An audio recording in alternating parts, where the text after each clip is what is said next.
இந்த பராசக்தி படத்துக்கு பார்த்திங்கன்னா ப்ரமோஷன் இது வள்ளுவர் கோட்டத்தில் வைக்கிறாங்க. வள்ளுவர் கோட்டத்தில் இதுவரை இலக்கிய கூட்டங்கள் இது தமிழ் சம்பந்தமானவங்க தான் நடத்துவாங்க இதுவரை. ஆனால் முதல்ல சினிமா கூட்டத்தை போய் அங்கே நடத்துகிறாங்க. வள்ளுவர் கோட்டத்தில் நடத்தி இவங்க ஆளுங்களெல்லாம் விட்டு பேட்டி கொடுக்க வைக்கிறாங்க. அந்த காலத்துக்கு போயிட்டு வந்த மாதிரி ஒரு இது. இந்த படம் வரும்போது பல பேருக்கு வரலாறு தெரியும். திரும்ப தமிழ்நாடுனா என்ன பண்ணியிருக்கு அப்படின்னு தெரியும். அங்கே பார்த்தீங்கன்னா கருணாநிதி வசனம் எழுதிய கதை வசனம் எழுதிய அந்த பராசக்தி, சிவாஜி நேசம் பராசக்தி இதெல்லாம் போட்டு கருணாநிதி அவர்களின் ஃபோட்டோவை போட்டு அந்த பராசக்தியை பற்றியும் பெருமையாக சொல்லிக்கிட்டு இருக்காங்க. இன்றைக்கி இருக்கிற சந்ததியினருக்கு தெரியாது. அன்னைக்கு அந்த பராசக்தி ஓடினதுக்கு காரணமே சிவாஜி கணேசனின் உச்சரிப்பு தான், வெறும் கருணாநிதியின் வசனம் மட்டுமல்ல. அதுக்கு முன்னாடி கருணாநிதி எவ்வளோ படத்துக்கு வசனம் எழுதினார், எம்ஜிஆர் படத்துக்கு கூட. அதெல்லாம் எம்ஜிஆருக்காகத்தான் ஓடிச்ச ஒழிய கருணாநிதி வசனத்துக்காக ஓடவில்லை. 2 படம், பராசக்தி அண்ட் மனோகரா. இதில் மட்டும்தான் அவருடைய வசனம் கொஞ்சம் பேசப்பட்டது. ஆனால் அதுவும் பிரபலமானதற்கு காரணம் சிவாஜி கணேசன் என்ற மிகச்சிறந்த நடிகர், அவருடைய உச்சரிப்பு, அவர் வசனம் பேசிய முறை, இதுதான் அந்த படத்தை ஓட வச்சது.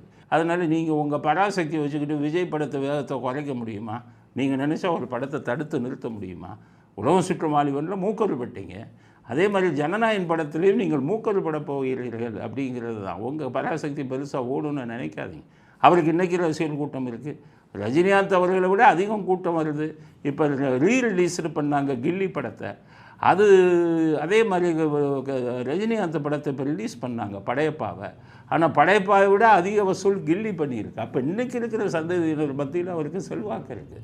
அதை கெடுக்கணும், கெட்டது பண்ணணும், அது எப்படியாச்சும் அந்த படத்தை ஓட விடக்கூடாதுங்கிற கெட்ட எண்ணம் இவங்களுக்கு இப்போ திமுக குடும்பத்திற்கு வந்திருக்கு. அதனுடைய விளைவு தான் இந்த ஜனநாயகன் படத்துக்கு எதிராக இப்போ இவங்க கொண்டு வரக்கூடிய பராசக்தி படம் அப்படிங்கிறது நீங்கள் எல்லாம் புரிஞ்சுக்கணும்.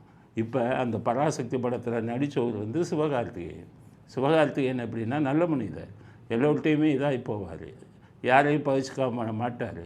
அவங்க அப்பா மிகச்சிறந்த ஒரு அதிகாரி, நேர்மையாக இருந்தவர்.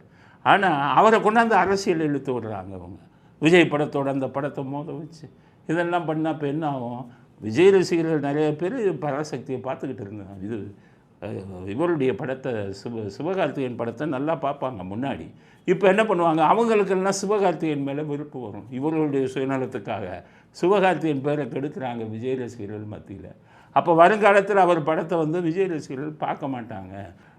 ஒரு படத்துக்கு போட்டியாக அந்த படத்தை கெடுக்கணும் அப்படிங்கிற எண்ணத்துடன் வெளியிடும் திமுக குடும்பத்தின் படத்தை நம்மை சேர்ந்தவர்கள், என்னை ஃபாலோ பண்ணுறவங்க எல்லாத்துக்கும் சொல்கிறேன், அந்த படத்தை புறக்கணியுங்கள்.